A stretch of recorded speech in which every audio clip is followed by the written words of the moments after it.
Dios nuestro Señor ha creado al ser humano dotándolo de unas característicticas peculiares que lo hacen diferente a los demás seres de la naturaleza, pero que al mismo tiempo ese diseño lleva a considerar que entre las diversas personas existentes en el mundo existe una igualdad, y de esa dignidad propia de la persona humana deriva esa igualdad y derivan otras consecuencias que iremos analizando a lo largo de esta sesión. El título, por tanto, es el siguiente: el hombre creado por Dios como varón y mujer. Lo primero que hay que tener en cuenta es que Dios nuestro Señor es plenitud. Solo Él es plenitud, solo Él es por sí mismo. Todos los demás seres derivan de ese acto creador suyo. Dependen de Él, participan de Él. Y todos los seres están llamados a dar gloria a Dios con su existencia. Cada quien, según su propia naturaleza, da gloria a Dios precisamente por lo que es. El monte Kilimanjaro, las estepas de Siberia, el río Amazonas y el océano Índico, los arrecifes de corales de Australia y la inmensidad del cosmos. Todas estas maravillas de la creación dan gloria a Dios solo por el hecho de existir. Los seres vivos también dan gloria a Dios y específicamente dan esa gloria con su vida, a diferencia de las realidades carentes de vida. Pero el ser humano se encuentra en una situación distinta. No es uno más en la escala de la creación. Dice la Gaudium et Spes, este documento del Concilio Vaticano II, que de todas las criaturas visibles, solo el hombre es capaz de conocer y amar a su Creador. Es decir, que Dios nos ha hecho dotándonos de una capacidad de conocer con nuestra inteligencia y de amar con nuestro corazón, con nuestra voluntad, lo cual nos distingue de las demás criaturas. Y también se afirma en ese mismo documento que el hombre es la única criatura en la tierra a la que Dios ha amado por sí misma. Quiere decir que a las demás criaturas las ama, pero en función de el servicio que prestan al hombre. La persona humana, a diferencia de las realidades irracionales, da gloria a Dios mediante su libertad, haciendo uso de su libertad. Por lo tanto, puede no dar gloria a Dios si hace mal uso de esa libertad que Dios le ha dado. Por eso la diferencia que esa libertad marca es radical. Es esencial y no solo de grado. Es decir, que entre el ser humano y los demás seres del mundo hay una diferencia esencial, están en otro orden. No solamente hay una diferencia gradual, sino diferencia de orden o diferencia esencial. La estructura del ser humano supone una composición de materia y espíritu que conforma un mismo y único sujeto. Son la materia y el espíritu en el hombre, el alma y el cuerpo, dos coprincipios. No es que sean o haya que entenderlos como dos realidades que se deban concebir separadamente, sino hay que entender al ser humano en su unidad, pero compuesto de estos dos principios. No es, dicho de otra manera, una yuxtaposición de dos elementos contrapuestos, sino la unión de dos coprincipios en una sola sustancia. El Catecismo de la Iglesia dice que el cuerpo del hombre participa de la dignidad de la imagen de Dios. Quiere decir que si el cuerpo es uno de los principios del hombre, de la persona humana, y la persona humana está creada a imagen de Dios, pues el cuerpo lógicamente participa de esa dignidad que corresponde a la persona humana. Es cuerpo humano, añade el catecismo, precisamente porque está animado por el alma espiritual. No es simplemente cuerpo, es cuerpo humano cuya realidad depende precisamente de ser animado de quien le da la vida, podríamos decir, que es el alma espiritual. Y toda la persona humana es la que está destinada a ser en el cuerpo de Cristo el templo del Espíritu, el templo del Espíritu. Es decir, la persona entera, como alma y cuerpo, está destinada a formar parte de la Iglesia. Esta realidad ontológica de nuestra naturaleza, esta composición de alma y cuerpo, hace posible la capacidad de conocer y amar.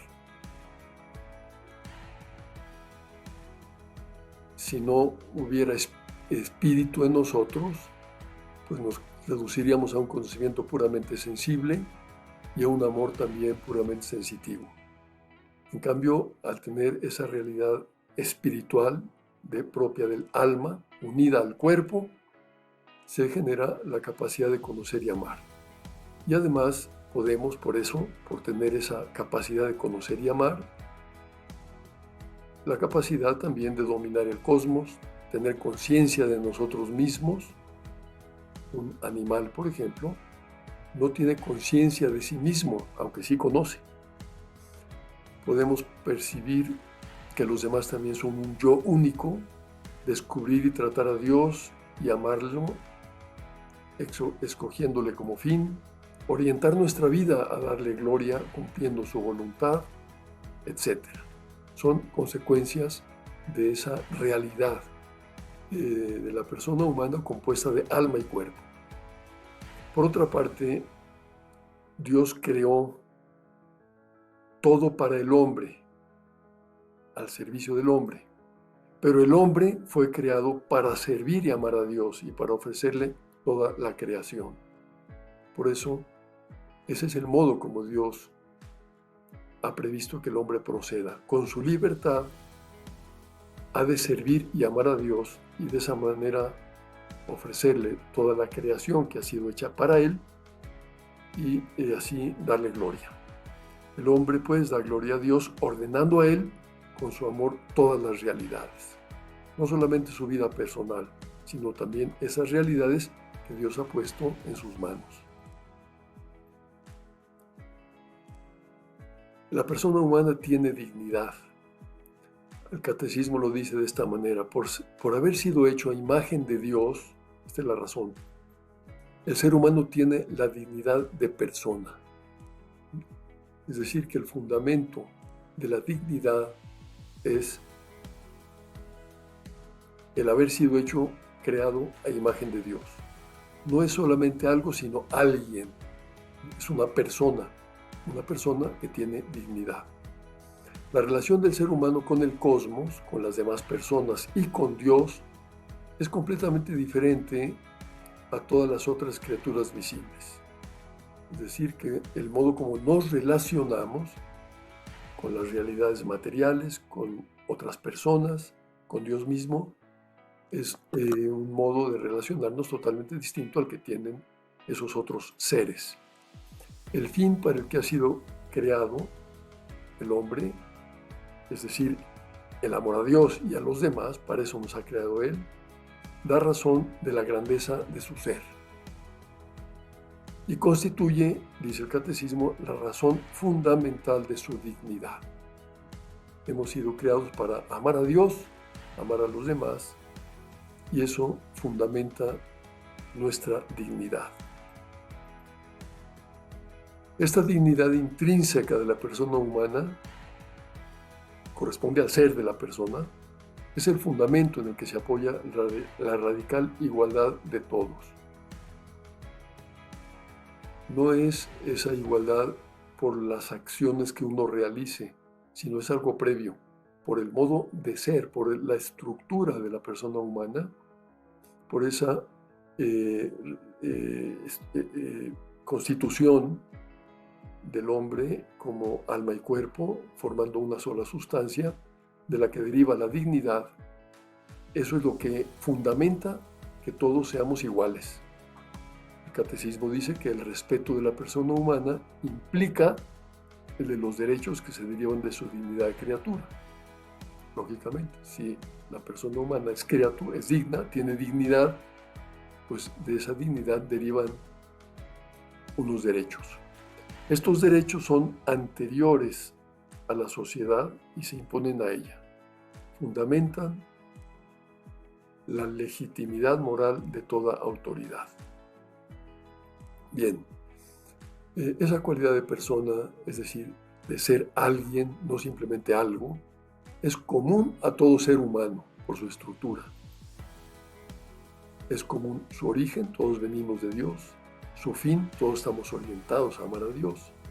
Y también contamos con los mismos medios para alcanzar el fin. Las cualidades individuales o sociales, la cultura, la edad, la salud, etc., no pueden hacer cambiar ni su cualidad de persona ni su dignidad, porque el ser persona y el tener una dignidad forma parte de la esencia de la persona humana. Lo otro son accidentes, variables, pueden cambiar, pero no modifican la calidad de persona ni la dignidad.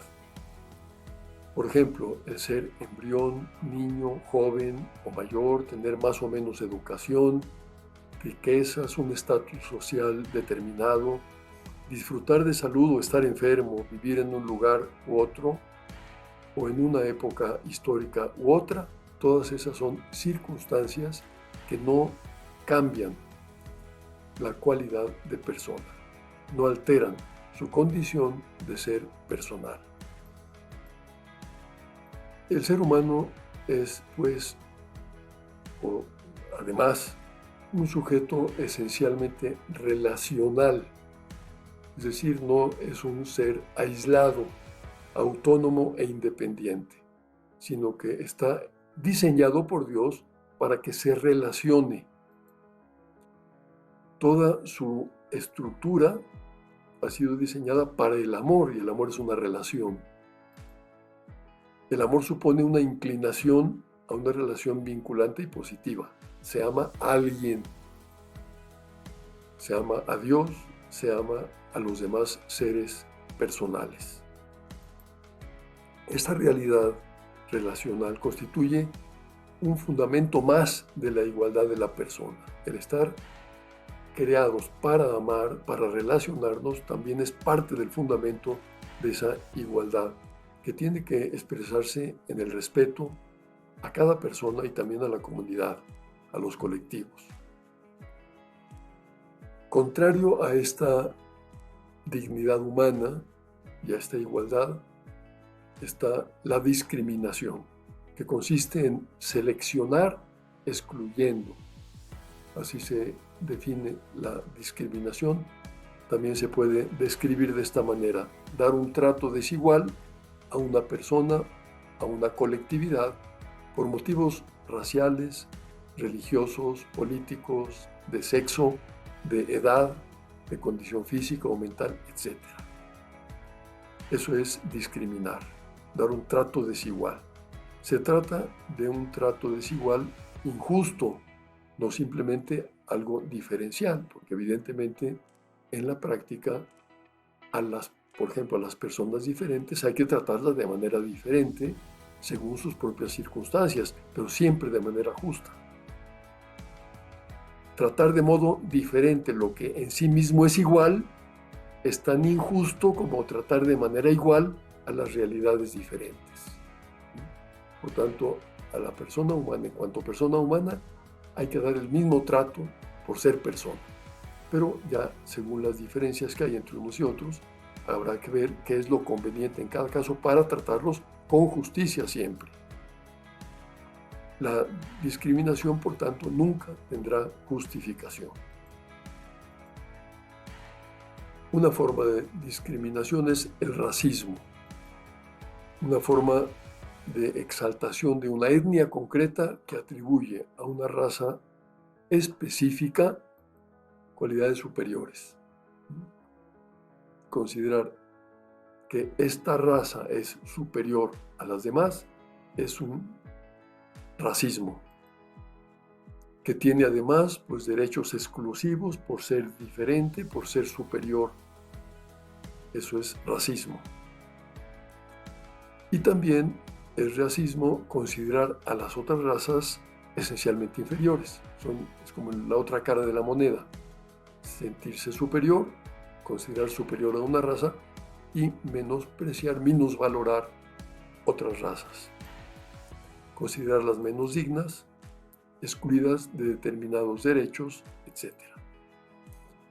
También la discriminación puede presentar solamente la forma negativa, es decir, sin que haya la consideración de sentirse como raza superior, sin considerar a las otras razas o a algunas razas como inferiores. Sería esto también, evidentemente, discriminación. La xenofobia, otra forma de discriminación que va contra la igualdad del ser humano. Consiste en el odio, repugnancia u hostilidad hacia los extranjeros. Se trata, pues, también de una selección negativa y excluyente. Discriminarlos por no pertenecer al propio país. Es especialmente grave cuando se dirige a los más débiles, como por ejemplo los inmigrantes o los refugiados, que son personas que por su debilidad, por sus necesidades, requieren una atención especial, y discriminarlos pues hace que esta xenofobia sea especialmente grave. Hay otro tipo de discriminaciones. Serían todas aquellas que eliminen o limiten el respeto a la vida. Por ejemplo, atribuirse el derecho de decidir qué vida vale la pena y cuál no. Ser selectivo a la hora de determinar esta vida puede prosperar o puede ser eliminada. Pues evidentemente esto es una grave discriminación. Por ejemplo, por discapacidad física o psíquica. En ese sentido, cualquier acción que vaya contra la vida, aunque esa persona tenga las limitaciones que sean, pues es considerarla inferior y por lo tanto discriminarla por edad, por salud, etc.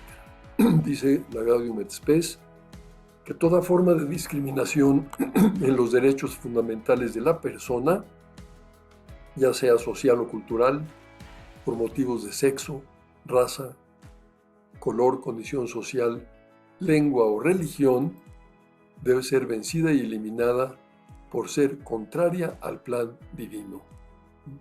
Estos diversos motivos, como pudiera ser por el sexo, por la raza, por el color, por la condición social, por la religión, etc., van contra el plan de Dios. Dios quiere que no perdamos de vista que todos los seres somos iguales. Entre el hombre y la mujer es muy importante también hoy en día tener presente la igualdad. Dice el Catecismo de la Iglesia, el hombre y la mujer son creados, es decir, son queridos por Dios. Es decir, en el origen se encuentran exactamente en las mismas condiciones, creados y queridos por Dios. Por una parte, son creados en una perfecta igualdad, en tanto que personas humanas. No hay ninguna diferencia en cuanto que las dos o los dos son personas humanas. No es más persona la mujer ni más persona el hombre. Son igualmente personas. Y por otra, en su ser respectivo de hombre y mujer. Ser hombre, ser mujer es una realidad buena y querida por Dios. Es decir, que Dios quiere positivamente que el hombre sea hombre y que la mujer sea mujer. No es algo como indiferente, sino que es un contenido bueno. que actualiza el modo de ser de la persona. El hombre y la mujer son con la misma dignidad, imagen de Dios. Y aquí está el fundamento más importante. No hay diferencia entre la mujer y el hombre en cuanto a que los dos son imagen de Dios porque son persona humana. En su ser hombre y en su ser mujer reflejan la sabiduría y la bondad del Creador. Aquí termina esta cita del Catecismo. También añade otro punto del Catecismo, que Dios no es en modo alguno a imagen del hombre. Es el hombre el que es a imagen de Dios. Dios no es a imagen del hombre, no es ni hombre y mujer, por lo tanto. A veces, por nuestra propia natural mentalidad, que pensamos en Dios a partir del hombre, a partir del ser humano, podemos plantearnos, Dios es hombre o mujer, ¿no? Dios no es ni hombre ni mujer, porque no está hecho a imagen del hombre. Dios es por sí mismo. Dios es espíritu puro, en el cual no hay lugar para la diferencia de sexos. El espíritu no es ni hombre ni mujer. Pero las perfecciones del hombre y de la mujer reflejan algo de la infinita perfección de Dios. Esto es muy bonito pensarlo. Todas las realidades y todas las perfecciones que vemos en el mundo participan de la perfección de Dios, pues el ser hombre y el ser mujer reflejan, porque participan, esa realidad divina. En la Sagrada Escritura se destacan como hay en Dios actitudes propias de una madre y también actitudes, formas de actuar propias de un padre y de un esposo. La persona, por otra parte, tiene una dimensión sexuada que la abarca y configura por entero. La persona humana no es neutra, diríamos. En su propia constitución incluye esa dimensión sexuada. Es decir, que es mujer o es varón en todos los aspectos de su vida. No solo biológica, sino también en su vida psíquica, en su vida espiritual. Esa sexualidad incluye también estos otros aspectos. El sexo, por tanto, en la persona humana no reside solo en la genitalidad. Incluye la parte psíquica, incluye la parte espiritual. Y la igualdad radical entre hombre y mujer reside en el hecho de ser persona humana. En esto coinciden igualmente el hombre y la mujer, por lo tanto, son iguales. Tienen la misma dignidad. La diferencia entre hombre y mujer radica en el modo de ser persona humana, es decir, como hombre o como mujer. Mujer y varón son presentaciones distintas de la misma y única realidad personal. Creo que es clara la idea. Es persona en los dos casos, pero con un modo de presentarse, un modo de ser distinto en el caso de la mujer y en el caso del hombre. La heterosexualidad, esta diferencia sexual entre el hombre y la mujer, se basa en la diferencia natural entre persona femenina y masculina.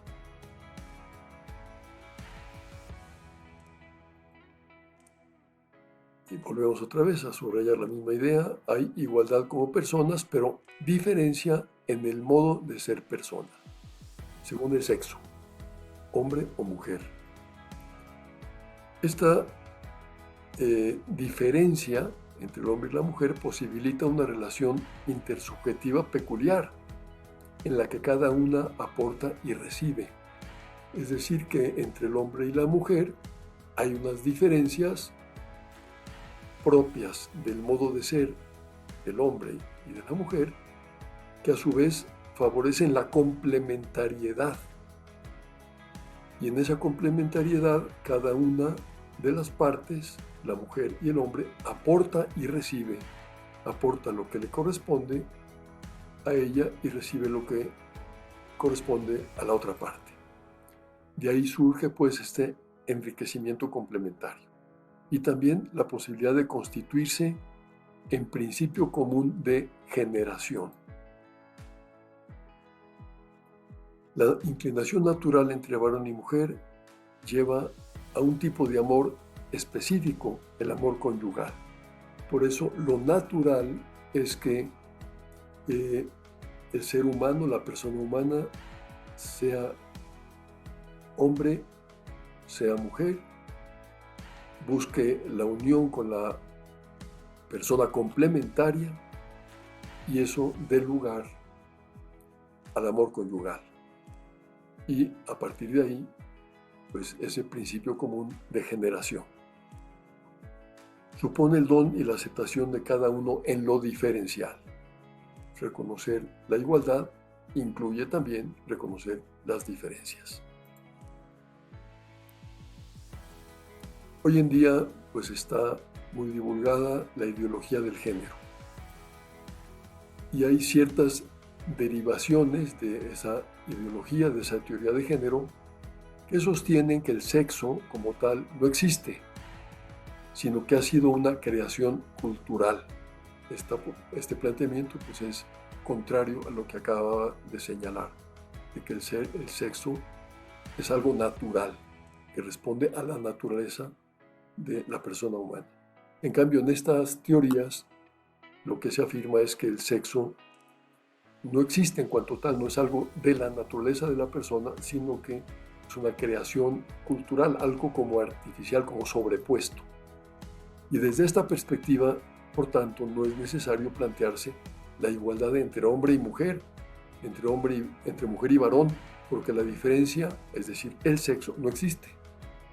No hace falta decir son iguales, porque no son diferentes.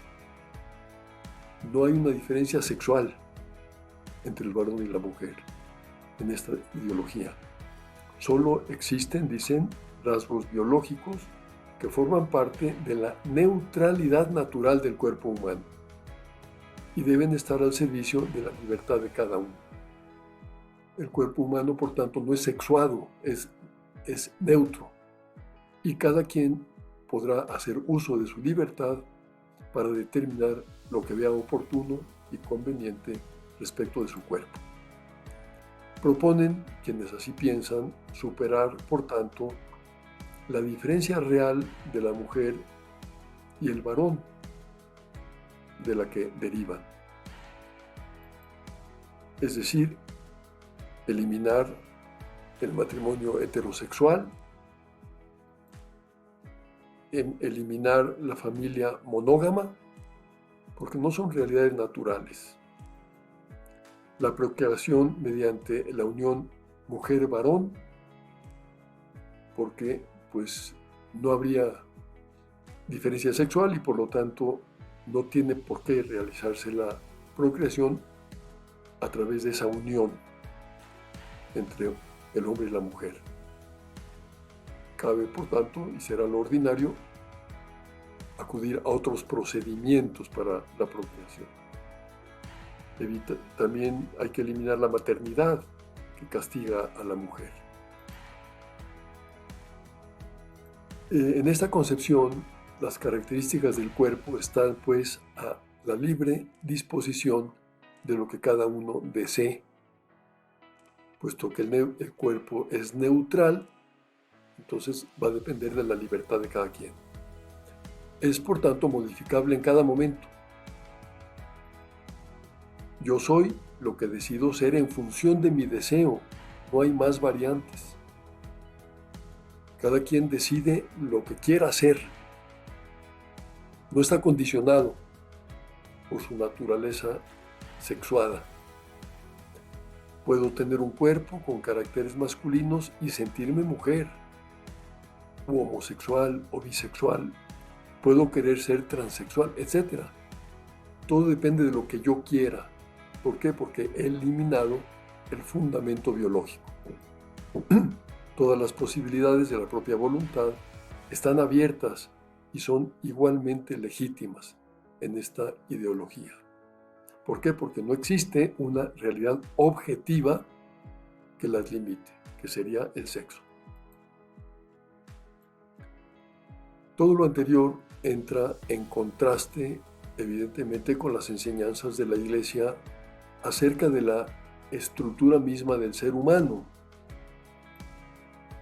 la unidad de materia y espíritu, donde la materia es el cuerpo, el espíritu es el alma, y son realidades objetivas. El sentido de la corporalidad sexuada, esa materia, esa parte corpórea es sexuada objetivamente.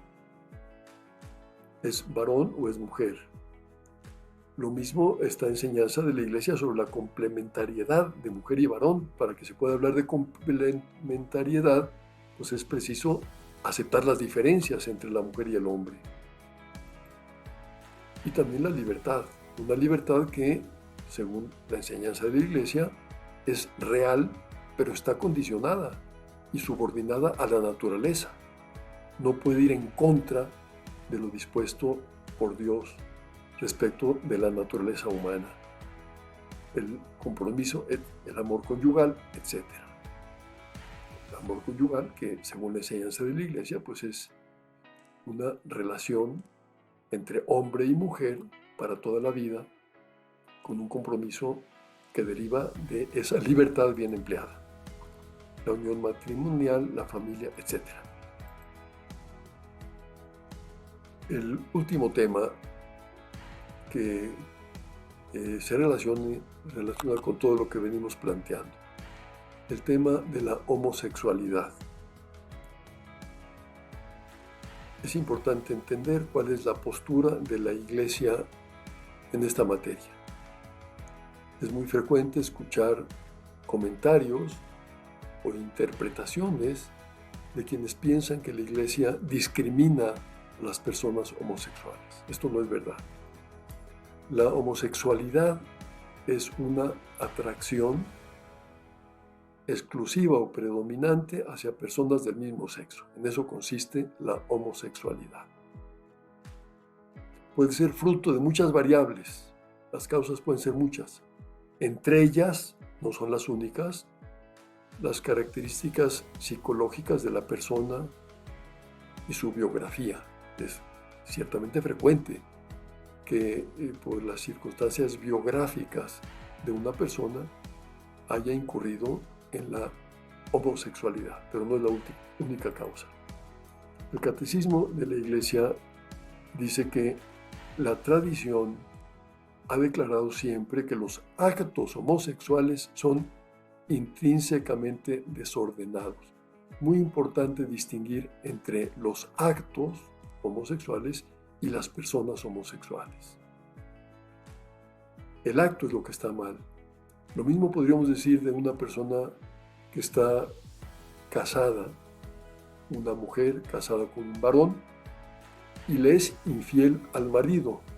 Pues ese acto de infidelidad es intrínsecamente desordenado. Es desordenado en cuanto que se aparta del compromiso de fidelidad que hay entre el hombre y la mujer. Es el acto lo que está desordenado. Pues en el caso de los homosexuales, lo que está desordenado es el acto. ¿Por qué? Porque son contrarios a la ley natural. La ley natural, que se basa en la naturaleza humana sexuada, lo que nos dice es que los actos sexuales naturales son los que se dan entre hombre y mujer, y además, para que sean válidos o lícitos, sería necesario que fueran dentro del matrimonio. Y por otro lado, esos actos homosexuales cierran el acto sexual al don de la vida, que es una característica de la rectitud del acto sexual, que esté abierto a la vida. Son palabras, pues, del Catecismo de la Iglesia. La homosexualidad, también hay que tener en cuenta que un número apreciable de hombres y mujeres presentan tendencias homosexuales profundamente arraigadas. Esta es una realidad. Esta inclinación, que es objetivamente desordenada por lo que acabamos de decir, porque va en contra de la ley natural, constituye para la mayoría de ellos una auténtica prueba. Son palabras también del catecismo, una auténtica prueba. Deben ser acogidos con respeto, compasión y delicadeza. Importantísimo entender esto. No se le puede discriminar a la persona homosexual. Se evitará respecto a ellos todo signo de discriminación injusta. Estas personas están llamadas a realizar la voluntad de Dios en su vida y, si son cristianas, a unir al sacrificio de la cruz del Señor las dificultades que pueden encontrar a causa de su condición. Esto significa que una persona homosexual puede ser grata a los ojos de Dios, puede vivir y recorrer un camino que la conduzca a la santidad si es capaz de luchar apoyada en la gracia de Dios para evitar el desorden que serían los actos homosexuales. Como dije antes, del mismo modo que un marido tiene que, si quiere vivir conforme a la ley de Dios, pues privarse de los actos sexuales con una mujer que no sea su esposa. La exhortación apostólica Amoris Laetitia subraya el amor incondicional de Cristo hacia todas las personas sin excepción. Este documento del Papa Francisco hace mucho hincapié en esa forma de proceder respecto de las personas homosexuales. Dice ahí, toda persona, independientemente de su tendencia sexual, ha de ser respetada en su dignidad, porque todos tenemos la misma dignidad, y acogida con respeto, procurando evitar todo signo de discriminación. Son palabras del Catecismo de la Iglesia. Perdón, de Amoris Laetitia, que incluyen estas últimas palabras del Catecismo de la Iglesia, y particularmente cualquier forma de agresión y violencia. De manera pues que tanto en el Catecismo como en este documento Amoris Laetitia se está subrayando el respeto a las personas que son homosexuales y la importancia de evitar todo signo de discriminación.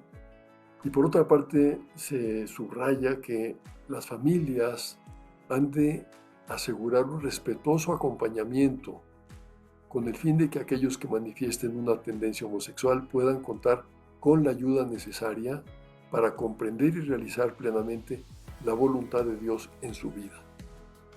Lo más importante para cualquier persona humana, si tiene fe, si cree en Dios, pues es que oriente su vida a su fin último, a su salvación, a la unión con Dios. Y en este sentido todos estamos llamados a la misma meta, al mismo fin, y hemos de ayudarnos unos a otros para llegar al fin. Cuando en una familia hay alguien que tiene esta situación de homosexualidad, pues habrá que ayudarla también en esas circunstancias para que alcance su meta, alcance su fin. Como conclusión de todo lo dicho hasta ahora, podemos decir que todos los seres creados están llamados a dar gloria a Dios. Cada uno según su propia manera de ser. Los seres irracionales, por el solo hecho de existir. El ser humano debe hacerlo libremente, haciendo buen uso de su libertad, es como da gloria a Dios. La persona humana está compuesta de alma y cuerpo y es imagen de Dios. Y en esta característica de la persona humana de ser imagen de Dios radica su dignidad. De ahí deriva su dignidad. La dignidad humana es fundamentalmente por estar creados a la imagen de Dios. Y esa dignidad a su vez es el fundamento de la igualdad entre los seres humanos. Todos somos igualmente personas poseemos, por tanto, la misma dignidad, hombres, mujeres, personas que tengan características diferentes. La dignidad exige, por tanto, evitar cualquier tipo de discriminación, cualquier tipo de rechazo, de apartamiento a cualquier persona. ¿Por qué? Porque todo ser humano tiene la misma dignidad. Entre hombre y mujer hay igualdad y complementariedad. Es importante en este sentido también no perder de vista ese fundamento de la igualdad entre hombre y la mujer a la hora de concretar las consecuencias en la vida, por ejemplo, pública, profesional, etc.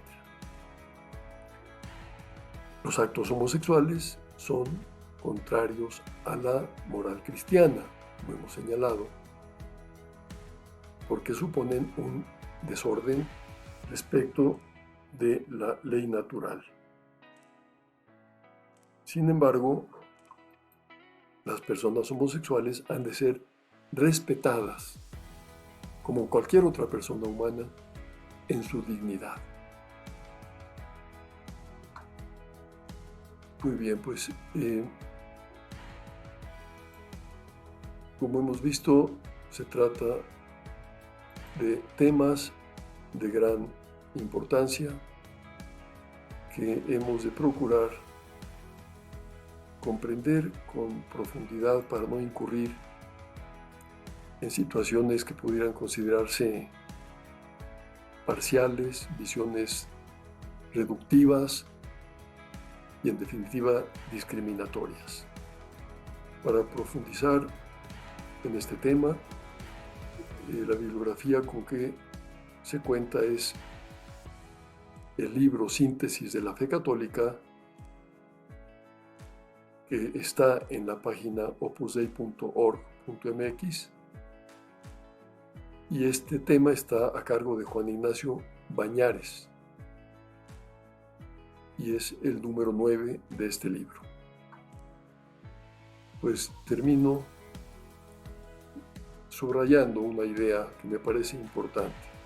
Todos estos planteamientos que invitan a vivir de acuerdo a la ley de Dios, al querer de Dios, para darle en las circunstancias de cualquier persona toda la gloria a Él, una meta muy importante, muy difícil de conseguir, pero posible.